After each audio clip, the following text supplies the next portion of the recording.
नमस्कार. द डिस्कवर चॅनलच्या the slam book या आपल्या हलक्या फुलक्या कार्यक्रमात आपल्या सगळ्यांचं स्वागत. आज आपल्यासोबत प्रसिद्ध उद्योजक राजेश मपाराजी आहेत. उद्योगाबद्दल, व्यवसायाबद्दल प्रचंड नॉलेज, अचूक टायमिंग आणि त्यांनी आतापर्यंत जे व्यवसाय हातामध्ये घेतलेत त्या प्रत्येक व्यवसायामध्ये त्यांनी यश मिळवलंय ही त्यांची ख्याती. यासोबतच ते बिनधास्त व्यक्तिमत्व आहे. एखादी गोष्ट जर मनाला पटली तर ते जास्त विचार न करता ते बिनधास्त करतात आणि गोरगरीब अडले नटले यांना कायम मदत करणं हा त्यांचा गुण विशेष आहे. यासोबतच ते समाजकारणामध्ये आहेत, राजकारणामध्ये आहेत. पण आपली कन्सेप्ट ही राजकीय नसल्यामुळं आपण त्यांना राजकारणावर एकही प्रश्न विचारणार नाही. राजकारणा व्यतिरिक्त ते कसे आहेत हे तुमच्यापर्यंत पोहोचवण्याचा आपला प्रयत्न आहे. तर सर्वप्रथम दादा, तुमचं आमच्या चॅनलमध्ये मनापासून स्वागत. धन्यवाद. तुम्ही मला ह्या चॅनलमध्ये अशा पद्धतीने बोलायची संधी दिली. तुमचे सुद्धा सगळ्यांचे चॅनलच्या सर्व टीमचे मनापासून धन्यवाद. सुरू करूया मग. येस. तुमचं निकनेम काय? राजा. जन्मदिवस? 28 जुलै 1975 भर पावसात माझा जन्म झालेला आहे. जन्म ठिकाण? अर्थात जी कर्मभूमी म्हणून स्वीकारली ते पालीच माझं जन्म ठिकाण आहे.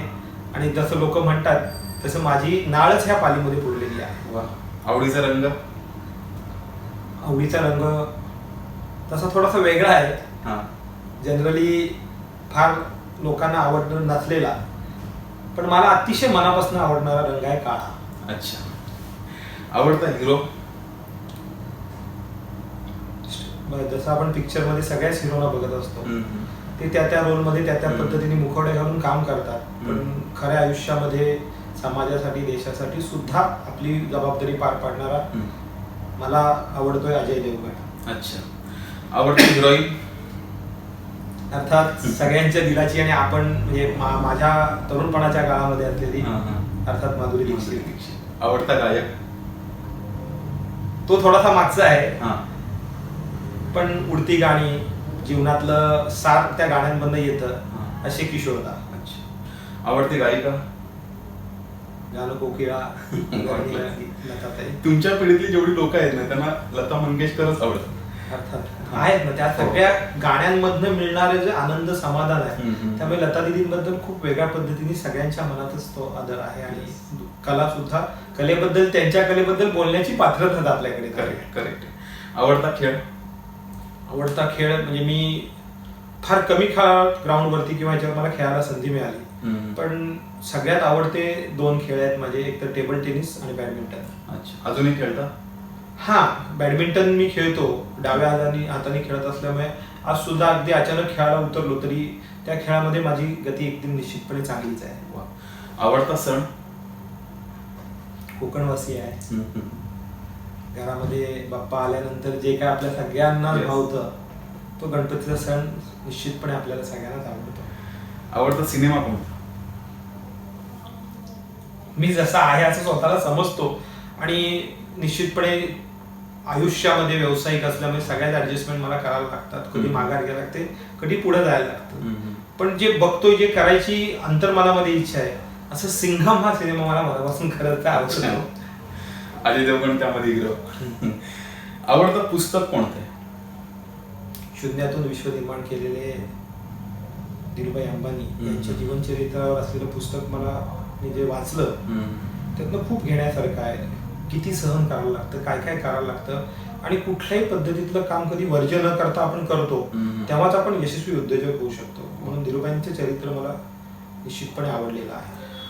तुमच्या घरातील तुमचा आवडता कोपरा कोणता? आवडता कोपरा तसं घरामध्ये फार वावरता येत नाही. लहानपणी जे छोटंसं बैठक घर होतं त्याच्यामधलं माझं मला मनापासून आवडायचं. आणि आता म्हणाल, आता ज्या घरात राहतो तिथे आई पप्पा दोघंही हॉलमध्ये बसतात, त्यांच्याशी बोलायला आवडतं. म्हणून हॉलचा कोपरा मला, कोपऱ्यामध्ये एक एल टाईप मध्ये सेटी आहे आणि त्या सेटीवरती बसून पप्पांशी आईशी गप्पा मारणं मला मनापासून आवडतं. वा. आवडतं जेवण कोणतं आहे? कोकणी आहे म्हणतो मी स्वतःला. मांसाहार आणि विशेषतः आपल्या खाऱ्या समुद्रातली सुंदर मच्छी खूप आवडते. Sweet dish? Sweet dish sweet dish थोडी म्हणजे कोकणातली नाही आहे. मला रसगुल्ले खूप आवडतात. तुम्हाला जेवण बनवता येतं का, आणि तसं तर कोणती डिश चांगली बनवता? मी तसा मोकळा आहे, आवडी भरपूर आहेत, पण जबाबदाऱ्या भरपूर घेतल्यामुळे फार आवडीने वावरता येत नाही. पण गेल्या वर्षीच्या लॉकडाऊनच्या काळातही मला म्हणजे वावराला मिळालं. आणि तरुणपणात लग्न झाल्यानंतर म्हणा किंवा त्या काळामध्ये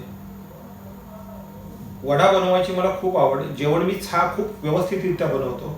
मी मित्र फिरायला जायचो त्यावेळेला आवडीने आम्ही जेवणाचं म्हणजे चुलीवरचं जेवण बनवणं वगैरे ह्या सगळ्या गोष्टी केल्या आहेत. आणि आता सुद्धा वडा बनवणं हा म्हणजे मला अतिशय उत्स्फूर्तपणे आवड आहे. कधी वेळ असेल तर मी वडा बनवण्यासाठी उड्या मारतो. एक खट्याळ प्रश्न आहे आता, पहिला क्रश कोण होता? काय ज्यावेळेला आपण म्हणजे आम्ही मंडळी शाळा कॉलेजमध्ये होतो, वेगवेगळ्या मैत्रिणी होत्या, वेगवेगळे होतं, पण तसं कधी असं क्रश म्हणून त्या दृष्टिकोनातून बघता आलं नाही आयुष्याचा. आणि तसा प्रत्येक विषयात खूप विचारपूर्वक निर्णय घेणारा मी. लहान होतो तरी एकंदरीत माझी आर्थिक परिस्थिती, कौटुंबिक परिस्थिती, सामाजिक परिस्थिती, आई वडिलांनी ज्या स्ट्रगल मधनं स्वतःला केलं त्यामुळे स्वतःबद्दल कुठेच गैरसमज नव्हता की आपण कोणतरी जगापेक्षा वेगळे आहोत. त्यामुळे क्रश बिश ह्या भानगडीत फार काय पडलो नाही. जे केलं ते मनापासून केलं आणि त्यांच्यासोबत पुढचं आयुष्य घालवण्याच्या दृष्टिकोनातून ते प्रयत्न राहिले आणि त्याच्यात यशस्वी झालो. काय बघून तुमच्या चेहऱ्यावर हास्य येतं? स्वतःसाठी सगळेच जगतात. ह्या समाजात वावरत असताना हा प्रश्न व्यावसायिक म्हणून माझ्यासाठी म्हणून आजची आपण चर्चा करतोय सगळे. पण व्यवसाय करत असताना सुद्धा पैसे एकट्यानेच कमवायचे असा दृष्टिकोन कधी नव्हता. पण एखाद्याची कुठे गरज असते, कुणाला काहीतरी आवश्यकता असते, अशा वेळेला जो एखादा समोरनं आपल्याकडनं अपेक्षा करतो आणि ती अपेक्षा पूर्ण केल्यानंतर त्याच्या चेहऱ्यावर येणारं समाधान हे सगळ्यात महत्वाचं मला हे अतिशय समाधानकारक देतं. आणि तीच मला पुढच्या आयुष्यात व्यवसाय आणि इतर सगळ्या गोष्टी करायला प्रेरणा देतात. आणि काय बघून तुमच्या चेहऱ्यावर नाराजी येते? विषय कसा आहे की हे सगळं वावरत असताना आपण बघतो, मला कळतंय जगामधली बरीचशी मंडळी वेगवेगळ्या विचाराची, विचारसरणीची आहे. एखाद्याची काही चूक नसते, पण त्याला तो दबलेला आहे किंवा तो अडचणीत आहे किंवा त्याला आपण आता कायदेशीर ह्याच्यामध्ये त्याची घुसमट करू शकतो. अशा वेळेला कळत असताना की समोरच्याची चूक नाही, पण तरी सुद्धा काही मंडळी हेतू पुरस्सर त्याला चारी बाजूनी कोंडवतात आणि त्याला नाहक कमीपणा देतात. अशा पद्धतीने मानसिक क्रूरतेने वागणं जेव्हा एखाद्याला वागवलं जातं खूप दुःखदायक वाटतं मला. कुणालाही दुःख होईल या गोष्टीचं. एक गाणं जे तुम्ही हल्ली सारखं गुणगुणत असता. तसं गुणगुणाला वेळच नाही मला की एक झाला की दुसरा विषय, दुसरा झाला की तिसरा असतो, वेगवेगळे विषय असतात. पण छू ले ले दो नाजुको ओठो को हे गाणं मला खूप आवडतं आणि मी ते एकटा असलो की गुणगुणत असतो. आणि असं कोणतं गाणं आहे ज्या गाण्यात तुमचं जीवनाचं सार सांगलं असं तुम्हाला वाटतं? जगदीशजी, माझं आयुष्य एका लेवलला नक्कीच नाही. वेगवेगळ्या क्षेत्रात, वेगवेगळ्या ह्याच्यात, वेगवेगळ्या भूमिकांमध्ये मी असतो. एखाद्या वेळेला कठोर निर्णय घेत असतो तेव्हा मी तेवढा ताठ असतो आणि एखाद्या कौटुंबिक विषय असतो मी तेवढाच मवाळ असतो, तेवढाच सदहृदय असतो. त्यावेळेला माझ्या भावनांचा कोणी थांबूच शकत नाही. तर मी एका गाण्यात माझ्या आयुष्याचं कसं आहे हे करता येईल असं मला स्वतःला वाटत नाही. बरीचशी गाणी आहेत की ज्या गाण्यांमधल्या बोलाप्रमाणे जगण्याचा मी मनापासून प्रयत्न करत असतो. सर, आपले साधे साधे प्रश्न संपले, थोडे फिलॉसॉफिकल प्रश्न सुरू होतील. तुमच्या जीवनातील तुमची सर्वात महत्वाची व्यक्ती कोण आहे? शून्यातून विश्व निर्माण केलं, ज्यांनी मला घडवलं, ज्यांचे चांगले वाईट सगळ्याच ह्याच्या विषयामध्ये मी आजपर्यंत त्यांच्यासोबत राहत आलो, ज्यांचा मी भरपूर मारही खाल्लाय, असे माझे जन्मदाते वडील की ज्यांचं पूर्णतः खणसासारखा प्रकार आहे. अतिशय बाहेरून कडक पण मनातून एकदम म्हणजे एकदम भावनिक असे माझ्या वडिलांवरती माझं नितांत प्रेम आहे आणि तेच माझ्या दृष्टीने सर्वस्व आहे. आणि वस्तू कोणती महत्वाची? साधं आहे, मोबाईल पण असेल, पेन पण असेल. त्याच्यामध्ये माझ्या खूप मोठ्या भावना आहेत. अच्छा. हा खिशाला असलेला पेन आहे. हा पेन हा पेन नाही, अशाच रंगाचा असाच ह्याचा पेन. दुर्दैवाने ज्यांचा सहवास मला कमी मिळाला अशा सासूबाईंनी मला माझ्या वाढदिवसाच्या दिवशी भेट दिलेला आहे. अच्छा. आणि हा पेन माझ्या खिशाला नसला की मी पूर्णतः डिस्टर्ब असतो. ही माझी सासूबाईंची आठवण म्हणून मी कायमस्वरूपी तुम्ही कधी बघा ह्याच्यापेक्षा चांगले पेन, किमती पेन मी वापरू शकतो निश्चितपणे, पण ह्याच जडणघडणीचा पेन मी कायम घेतो. आणि अशा पद्धतीनं पेन आणण्यासाठी मग मी एका वेळेला मिळत नाहीत मार्केटमध्ये, 8-8, 10-10 पेन एका वेळेला घेऊन ठेवतो. एखादा खराब झाला की दुसरा वापरता येईल, पण ह्याचा पेन मी कंटिन्यू वापरतो माझ्या सासूबाईंची आठवण म्हणून, आणि त्या माझ्या हृदयाशी कायम असावेत, त्यांचे आशीर्वाद हातावेत म्हणून मी वापरतो. लोकांची तुमच्याबद्दल चुकीची कल्पना कोणती आहे? झालंय कसं जयंतीजी, कुठलं क्षेत्र मी वर्ज्य ठेवलं नाही. हे तरुणपणाच्या काळात सगळ्या ह्याच्यामध्ये धावायचो, सामाजिक उपक्रमात धावायचो, ब्लड डोनेशन. मी आजपर्यंत हे सगळं करत असताना सामाजिक जाणीवेने उत्स्फूर्तपणे जवळजवळ नाही म्हणतात 30 ते 35 वेळा स्वतः रक्तदान केलेलं आहे. वेगवेगळ्या ह्याच्यामध्ये काम करत गेलो, जिथे त्याच्यात दुर्दैवाने माझ्यासारखा माणूस हा राजकारणात पडला. दुर्दैवाने म्हणायला लागेल, कारण मी तसा कुणाशी डावपेच किंवा हे करून कुणाला त्रास द्यावा किंवा अशा भूमिकेत कधी जाऊ शकत नाही. ज्यांची मला सहकार्य केलं त्या प्रत्येकाची जाणीव आजपर्यंत आहे. मग माझे कुठलेही जुने काळातले मित्र असो, वेगवेगळ्या राजकीय पक्षांमध्ये राजकीय विचारसरणीमध्ये काम करत असताना जे माझ्या प्रवाहामध्ये आले त्या सगळ्यांवरती आज सुद्धा मी मनापासूनच प्रेम करतोय.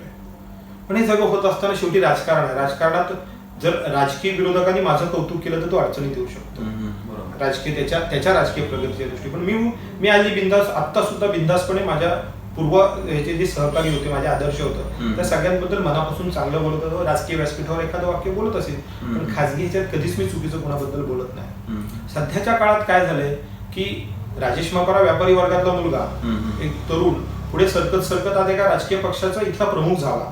आणि हे कुणालाच अपेक्षित नव्हतं की एवढ्या मोठ्या स्वरूपात मी राजकारणात पुढे जाईल. मग अशा वेळेला जे काय घडतंय त्या घडण्यामध्ये राजकीय विरोधक ज्यांना समर्थपणे माझा विरोध करता येत नाही, अशी मंडळी सध्या मार्केटमध्ये म्हणा, तालुक्यामध्ये चर्चा करतात की ह्याच्यावरती एखाद्या चुकीच्या गोष्टीमुळे कारवाई झाली किंवा काय झालं, काय घटना घडली, कुठे काय अडचणीत आला, तर ते राजेश मंपरांनी काहीतरी त्याच्याबद्दल केलंय, असं हे केलं, अशा पद्धतीने गैरसमज पसरवले जात आहेत. माझी आजपर्यंत मला जी देवानी बल्लाळेश्वरांनी जी शक्ती दिलेली आहे ती दुसऱ्याच्या व्यावसायिक किंवा चरितार्थासाठी कसं सकारात्मक हे करते असं वागण्याची माझी मनापासूनची इच्छा असते आणि मी त्याच पद्धतीने वावरतो. कुणाच्याही व्यवसायाला नुकसान व्हावं अशा पद्धतीतलं वागणं किंवा कुठल्याही पद्धतीत अशा पद्धतीची भूमिका मी आजपर्यंत घेतलेली नाही. असं असताना ज्या पद्धतीने चर्चा केली जाते की व्यावसायिक दृष्टिकोनातून एखाद्यावरती अडचणीत आल्यानंतर ते राजेश मापारांनी केलेलं असेल, हे कधीच मला पटलेलं नाही. मी कधीच राजकारणामध्ये उघडपणे विरोध करणं, वैचारिक विरोधामध्ये मी निश्चितपणे काम करेन, पण व्यवसायामध्ये कुणाला त्रासदायक घेण्याची भूमिका मी कधी घेतली नाही. आणि हा फार मोठा गैरसमज काही लोकांनी हेतुपुरस्सर सुधागडमध्ये किंवा पालीमध्ये पसरवलेला आहे. तुम्ही आता जे आहात ते नसतात तर काय व्हायला आवडलं असतं, पण इथे एक सांगतो की जे आहात ते अफलातून आहेत, त्यामुळं काय बदलण्याची गरज नाही. तरी पण जे आहात ते नसतात तर काय व्हायला आवडलं असतं? काय स्वच्छंदी वागता आलं पाहिजे, मनात आहे ते तोंडावर बोलता आलं पाहिजे, अशा भूमिकांमध्ये राहण्याची मला खरं तर आवड. पण 100% व्यवसाय करत असताना आणि राजकारणात तर नाहीच नाही. आपण मनातलं कधी उघडपणे बोलू शकत नाही, तरी मी जास्तीत जास्त बोलण्याचा जगदीश प्रयत्न करतो. पण मनाला आवडेल, मनाला भावेल, मानसिक समाधान देईल असं एक क्षेत्र मला निश्चितपणे हे नसतं ते आवडत. कुठेतरी कला क्षेत्रात स्टेजवरती म्हणा किंवा याच्यामध्ये काम करताना कलाकार म्हणून राहायला मला निश्चितपणे आवडलं असतं. कोणती सवय तुम्हाला सोडायची आहे, कोणती सवय लावून घ्यायची? कोणती सवय सोडायची आहे? सोडण्यासारख्या गोष्टी आयुष्यात तशा फार मी केल्याच नाही, कारण चुकीच्या सवयी लावून घेतल्या नाही. माझा व्यवसाय जो आहे तो तुम्हाला सगळ्यांनाच माहिती आहे, पण त्या कुठल्याही व्यवसायाच्या व्यसनाधीनींकडे मी कधी गेलो नाही. मला सोडायचं म्हणेल तर आता माझं जे काय लाईफस्टाईल मध्ये माझं खाण्याचं प्रमाण वाढले, चमचमीत खाण्यात. आता वय वाढतंय, तब्येत आहे, येणाऱ्या काळामध्ये समाजासाठी काहीतरी करण्याची इच्छा आहे. आणि स्वतःची तब्येत चांगली असेल, स्वतःचं मन, शरीर चांगलं असेल तर मन चांगलं राहतं, आणि मन चांगलं राहिलं तरच आपण समाजासाठी काय करू शकतो. म्हणून तब्येतीसाठी, म्हणून हे जे काही खाण्याचे थोडेसे आहे त्याच्यावरती बंधन करून ते कमी करण्याची इच्छा आहे. बघूया शक्य होतंय का नाही. तुमच्या हातून झालेली अशी एक चूक जी तुम्हाला भविष्यात सुधारायची? एक चूक झाली पण ती तसे आता सुधारता येणं शक्य नाही. माझ्या सासूबाई आजारी होत्या जनरल आजारी होते असं आम्हाला सगळ्यांनाच वाटत होतं. आम्ही दिवाळी झाली होती, दिवाळीनंतर 4 दिवस मोकळे असल्यामुळे फिरायला गेलो होतो. महाबळेश्वरनं फिरायला गेलो आणि येता येता थोडं दुपारची वेळ होती, 1-1:30 वाजला होता आणि खोपोली साईडने येत होतो, जांबूपाडा माझी सासूरवाडी. आणि त्यावेळेला माझ्या मनामध्ये इच्छा होती की 2 मिनिटं घरी सासू सासऱ्यांना भेटून यायचं. पण दुपार होती, वैष्णवी मला बोलली की नको नको आपण नंतर निवांत येऊ. आणि त्या घाई गडबडीत आम्ही नॉनस्टॉप पालीत आलो. त्यावेळची ती मनामधली इच्छा की भेटून जर आलो असतो तर आज म्हणू शकतो मी शेवटी देवाची इच्छा आहे. आज सासूबाई आशीर्वाद द्यायला प्रत्यक्ष आशीर्वाद माझ्यासोबत असत्या.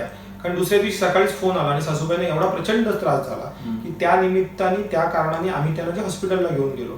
त्याच्यानंतर मी सासूबाईंचं कलेवरच मला जांबूपाड्याला आणणं आलं. आणि माझ्या सगळ्यात हे आहे की ती चूक की त्यावेळेला मी वेळ देऊन खरं तर वैशूचं न ऐकता तिथे जायला पाहिजे. आणि ती चूक आता मी सुधारू शकत नाही.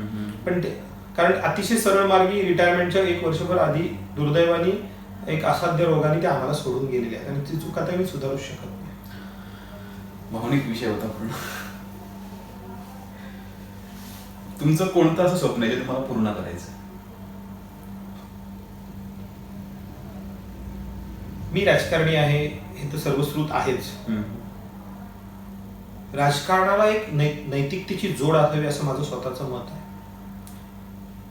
वरची राजकारण बघतोय, आजची परिस्थिती तर तशी थोडीशी मनाला क्लेशकारकच आहे. पण सुधागडचं राजकारण घडत असताना तिथे सर्व राजकीय प्रवाहामध्ये काम करणाऱ्या कार्यकर्त्यांनी कुठल्याही पद्धतीने एकमेकाबद्दल वैयक्तिक द्वेष करू नये. समाजहितासाठी काम करणाऱ्या राजकीय नेतृत्वाला म्हणा, राजकीय कार्यकर्त्याला म्हणा, समानतेची आणि चांगल्या पद्धतीने वागणूक द्यावी. ज्या कारण नसताना एखादा जर कार्यकर्ता पॉझिटिव्हली वर्किंग करतोय ज्याच्यामुळे समाजाचं आजूबाजूचं हित होतंय अशाला प्रोत्साहित करावं, तो कुठल्याही राजकीय पक्षाचा असला तरी, असं मला वैयक्तिक वाटतं. आणि त्या माध्यमातून सुधागडचा सर्वांगीण, कारण आता 70-75 वर्ष झाली तरी सुधागड फार काय वेगळ्या पद्धतीने एका वेगळ्या उंचीवरती गेलेला जाणवत नाही. वैचारिक पण नाही, आर्थिक पण नाही आणि सामाजिक पण नाही. तो जाण्यासाठी म्हणून ही सर्व लोकांनी अशा पद्धतीने राजकीय काम करणाऱ्या सर्व पुढाऱ्यांनी वागावं अशी माझी मनापासूनची इच्छा आहे. आणि बोलू नये, अनुभव माझा त्यामानाने कमी असेल, पण ज्या पद्धतीने आत्ताचे सन्माननीय आमदार रविशेठ पाटील ज्या पद्धतीने वागतायत ती पद्धत निश्चितपणे त्या अण्णा हाक मारतो मी त्यांना, त्यांची घेण्यासारखी आहे. कारण ते कोणी गेलं तरी कधी हे नाही, तोंडाने थोडंसं जरी कडक बोलले तरी तेही अतिशय चांगल्या पद्धतीने आपल्या मतदारसंघामध्ये निधी असो, इतर काम असो, कोण अडीअडचण असो तर काम करतात. अशाच भूमिका इतर राजकीय पुढाऱ्यांनी सुद्धा घ्यावी अशी माझी मनापासूनची इच्छा आहे. तुमचे फिरायला जाण्याचे लॉजिक काय आहे आणि आवडतं ठिकाण कोणतं आहे? बघ जगदीश, मी जे सकाळी 6-6:30 वाजल्यानंतर रात्री 11 वाजेपर्यंत काम करत असतो. अशा वेळेला फिरायला जायचं म्हटलं की म्हणजे प्रवास तर वेगवेगळ्या कारणाने आहे, म्हणजे व्यवसायाच्या कारणाने, राजकारणाच्या कारणाने प्रवास होतो. ऍव्हरेजली दिवसाला 100-150 किलोमीटरचा प्रवास माझा मी बघतोय तर होतो. अशा वेळेला फिरायला जायचं म्हटलं की शरीराला आणि मनाला शांतता मिळावी एवढीच इच्छा असते. मुलं असतात ते म्हणतात तिकडे जाऊ हा स्पॉट बघू, पण मी फिरायला जायचं की छानपैकी एका निसर्गरम्य ठिकाणी जायचं, छान रूम घ्यायचं आणि मस्त मेंटली आणि फिजिकली रिलॅक्स व्हायचं. अशा विषयी माझं फिरायचं लॉजिक असतं खरं तर. मस्त. तुम्हाला कामाचा ताण पडला, स्वतःला मोटिवेट कसं करता, त्यासाठी काय करता? मला ज्याच्याशी मी फार काय शेअर करेन असं सख्खं कोणच नाही. म्हणजे कुटुंब एकच आहे. व्यवसायाला अडीअडचणी असताना आता वडिलांचं वय आहे 85, म्हणजे त्यांच्याशी वैयक्तिक अडीअडचणी चर्चा करू शकत नाही. राहिलं इतर अडचणी असतात. अशा वेळेला मी पूर्ण शांत आणि एकांतात बसून ज्याच्याशी गप्पा मारतो तोच मला काय मोटिवेट करतो आणि त्या माझा गणपती बाप्पा.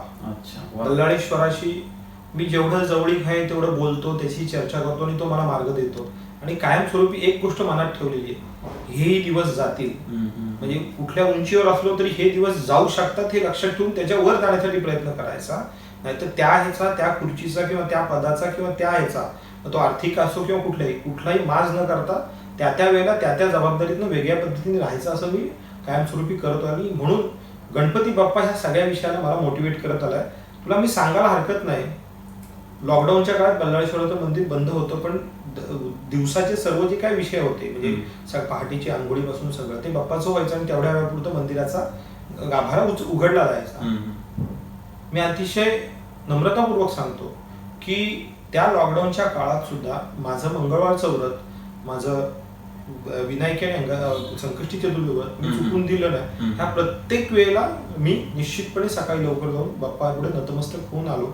आणि म्हणून त्या क्रिटिकल दिवसांमध्ये मानसिक आणि शारीरिक आणि सगळ्याच दृष्टिकोनातून सामाजिक दृष्टीवर क्रिटिकल दिवस होते ते, पण त्यावेळेला सुद्धा ती ऊर्जा आणि ती शक्ती बल्लाळेश्वरांनी मला दिलेली आहे.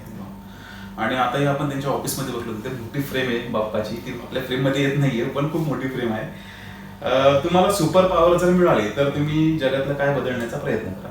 कुठली वाईट गोष्ट अशी?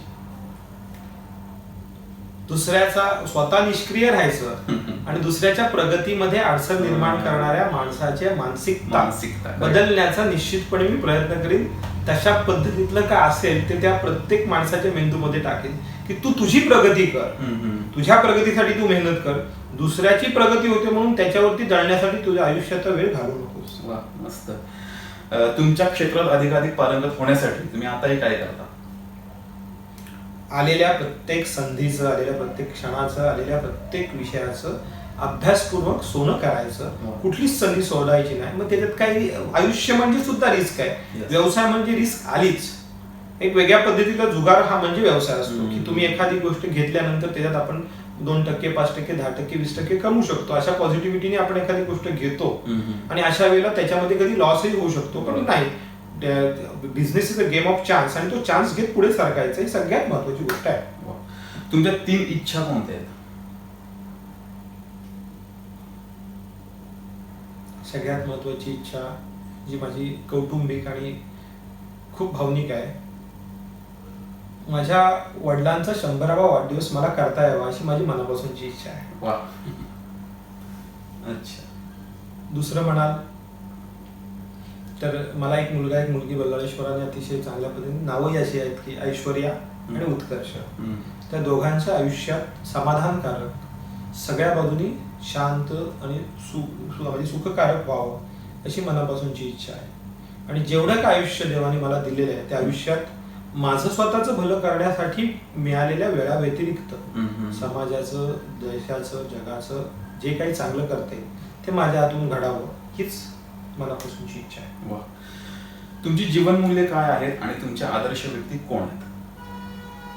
आता एवढ्या बोलण्यामध्ये बऱ्याच वेळा माझं झालं की जीवनमूल्य तुमच्या सगळ्यांच्या लक्षात आलेली आहे. स्वार्थ माझ्याकडे आहे, मी कायमस्वरूपी सांगत होतो की मग एक स्वार्थ प्रत्येकालाच असतो आणि तो असू नये. जो नाही सांगतो तो 100% खोटं बोलतो. करेक्ट आहे, करेक्ट. पण स्वार्थाची सीमारेषा प्रत्येकाने ठरवावी अशी माझी मनापासूनची इच्छा आहे. ती मी ठरवली की त्याच्या पलीकडे झाल्यानंतर मी समाजाकडे आणि समाजाकडे निघून जातो. म्हणजे सगळेच जण म्हणतात मी सकाळी 10-10:30 पर्यंत वर्किंग करून माझ्या बिझनेसचं सेटअप करतो आणि मग काय समाजाचे विषय असतील, कुठे राजकीय असतील, कुठे सामाजिक असतील, कुठे धार्मिक असतील, त्या विषयात काम करतो. आज तुमच्या सगळ्यांमुळे म्हणा किंवा लोकांनी माझ्यावर ठेवलेल्या विश्वासामुळे मला मी कुठल्याही क्षेत्रात नाही असं नाहीये. म्हणजे हटाळेश्वर देवस्थानचा मुख्य विश्वस्त म्हणून मी काम करतोय, जे हिंदू मुस्लिम वादातून निर्माण झाले. अशा मुस्लिम समाजाचा असलेल्या दर्गेमध्ये सुद्धा जो काही वार्षिक महोत्सव होतो त्या महोत्सवात सुद्धा त्याच हेने आणि त्याच भक्तिभावाने मी सहभागी होतो. अशाच वेळेला 110 वर्षापेक्षा जास्त कालावधीवर असलेल्या पाली सार्वजनिक जे डॉक्टर मोही पुरोहित नावानी आता आपण नावारूपाला आणलेलं आहे त्या वाचनालयाचा अध्यक्ष म्हणून मी काम करतोय. राजकारणात आहे हे तुम्हाला माहिती आहे. अशा सगळ्या पद्धतीने काम करत असताना कुठल्याही प्रकारे आपल्याला काही वर्ज्य नाही आहे आणि ते वर्ज्य नसल्यामुळे आपण सगळ्यांनी व्यवस्थित राहावं अशी मनापासूनची या सगळ्यामध्ये इच्छा आहे. आणि आदर्श व्यक्ती? सत्तेचे फळं चाखत असताना बऱ्याच जणांनी बऱ्याच गोष्टी केल्या. शून्यापासून 0-0-0 देऊन शकतील अशा पद्धतीतली आर्थिक प्रगती केली. पण एक असा व्यक्ती आहे आज ते ह्या जगामध्ये नाही आहेत, ज्यांना कुटुंब प्रमुख म्हणून आम्ही कायम म्हणत आलेलो. असे स्वर्गीय मोहनराव पाटील 5 वेळा माझ्या या पेड विधानसभा क्षेत्राचं त्यांनी प्रतिनिधित्व केलंय. आम्ही त्यांना पप्पा हाक मारायचो. खूप सहवास त्यांचा मिळण्याचं भाग्य माझ्यासारख्या छोट्या कार्यकर्त्याला मिळालं. वडिलांनी सुद्धा त्यांचं काम कधी काळी केलं होतं आणि पप्पांचं काम करण्याची म्हणजे पप्पांसोबत काम करण्याची संधी मला मिळाली. मी पालीचा सरपंच झाल्यानंतर त्यांचे आशीर्वाद, त्यांची कौतुकाची थाप माझ्या पाठीवरती बसली. 5 वेळा आमदार होऊन सुद्धा पहिल्या वेळेला आमदार झाल्यानंतर ज्या पद्धतीने पप्पा ह्या मतदारसंघातील लोकांसोबत वावरले त्याच पद्धतीने शेवटच्या वेळेला सुद्धा वावरले आणि तीच विचारसरणी, तेच प्रेम, तीच आपुलकी ह्या पेण विधानसभा क्षेत्रातील लोकांबद्दल पप्पांची कायमस्वरूपी राहिलेली आहे. राज्यमंत्री पदासारख्या मोठ्या पदावर जाऊन सुद्धा त्यांच्या वागण्यामध्ये, त्यांच्या वावरण्यामध्ये कधी आम्ही बदल बघितला नाही आणि तोच आदर्श ठेवून येणाऱ्या काळामध्ये राजकारणाने समाजकारणात वावरावं आणि कधी आमच्या डोक्यात सुद्धा ज्या पद्धतीने पप्पा वावरले त्या पद्धतीने आमच्या डोक्यातही कधी हवा जाऊ नये अशी मनापासूनची इच्छा आहे. म्हणून भाई मोहनराव पाटील, स्वर्गीय भाई मोहनराव पाटील हे माझं मनापासूनच एक आदर्श व्यक्तिमत्व आहे. ओके. शेवटचा प्रश्न आहे, प्रत्येकानं आपलं जीवन कोणत्या सिद्धांतावर जगावं असं तुम्हाला वाटतं? सिद्धांत बरेच आहेत, प्रत्येकाचे वेगवेगळे असू शकतात. माझा एकच आहे, स्वतः जगा आणि दुसऱ्याला जगू द्या. तुमचं आयुष्य तुम्ही आनंदाने घालवा, दुसऱ्याचं घालवत असताना ते आनंदाने जगतो म्हणून स्वतःचा द्वेष करू नका किंवा त्याचा द्वेष करत बसू नका. ही मनापासूनची इच्छा आहे, याच्या पलीकडे काय नाही. बाकी जेव्हा आपण एकमेकाला भेटू त्यावेळेला आपण आपल्या एकमेकांसोबत आनंदाने राहिलो, हसलो, खेळलो, बस झालं. तुमच्याकडनं कुणाला काही 10 पैशाची अपेक्षा नसते, कुठल्या आर्थिक लाभाचं नसतं किंवा कुठलं तुमचं काही कोण ओरबाडून घेत नाही. त्यामुळे जे काय देता येईल ते समाधानाने, आनंदाने द्या, प्रेम द्या, 2 गोड शब्द द्या. जे काय देवाने तुम्हाला जी शक्ती दिली, जी तुम्हाला वापरून झाल्यानंतर शिल्लक राहते, ती दुसऱ्याला देण्याची भूमिका ठेवा. एवढंच महत्वाचं आहे. धन्यवाद. आमच्याशी खूप मन मोकळेपणाने गप्पा मारल्या त्याबद्दल. मी सुरुवातीला म्हटलं होतं की बिनधास्त व्यक्तिमत्व आहे आणि गेल्या 10-15 मिनिटात तुम्हालाही समजलं असेल की बिनधास्त व्यक्तिमत्व आहे आणि राजकारणामध्ये खरं तर तो अडचणीचा विषय असतो, तरी पण ते राजकारण असून सुद्धा त्यांनी त्यांचा तो गुण सोडलेला नाहीये. तुम्ही पाहत राहा डिस्कवर. नमस्कार.